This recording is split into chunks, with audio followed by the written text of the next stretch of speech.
Doctor గారు loop వేయించుకుంటే cervix cancer వస్తుందా? లేదండి, లూప్ వేయించుకుంటే సర్విక్స్ క్యాన్సర్ ఎందుకు వస్తుంది? ఏం రాదు. అది ఊరికి అనుకుంటారు. ఏ మాత్రం సంబంధం.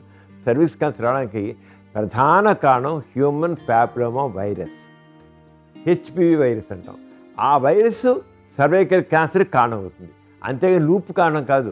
లూప్ వేయించుకుంటే లూప్కి దారాలు ఉండదు, కానీ దారాలు ఏరగా ఒక కత్తిలాగా కోసిపోవడం ఉండదండి. గుండ్రంగా ఉంటాయి, చాలా స్మూత్గా ఉంటాయి.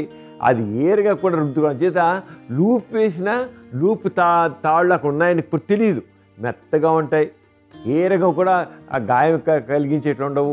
అందుచేత ఇక మామూలుగా ఏరక బాధ ఉండదు. అసలు లూప్ తాళ్ళు ఉన్నట్లే తెలియదు. క్యాన్సర్ రావడం అనేది అసలే ఉండదు. అది లూప్ వేయించుకుంటే క్యాన్సర్ రావడం అనేది లేనే లేదు. ఆ భయం అవసరం లేదు. ఒక బిడ్డకి ఇంకో బిడ్డకి మధ్య ఎడమ కావాలనుకున్నప్పుడు లూప్ తప్పకుండా వేయించుకోవాలి. ఎందుకంటే వాళ్ళు కనీసం 2 years గ్యాప్ ఇవ్వాలి. బిడ్డకి మధ్య కనీసం 2 years గ్యాప్ ఇవ్వాలి. కానిపోయిన 6వ వారం నుంచి సెక్స్లో పాల్గొంటారు కదా, పాల్గొని లూప్ వేయించేసుకుంటే ఇక గర్భం రావడం ఉండదు, ఆ స్త్రీకి ఏ రకమైన ఇబ్బంది ఉండదు. చూసారు కదండి ఇవాల్టి సుఖజీవనం కార్యక్రమం. మీకు కూడా లైంగిక సమస్యలు కానీ సంతానలేమి సమస్యలు ఏమైనా ఉంటే మీ సమస్యలను వాట్సాప్ ద్వారా పంపొచ్చు. 8008532087 అనే నెంబర్కి వాట్సాప్ చేయండి.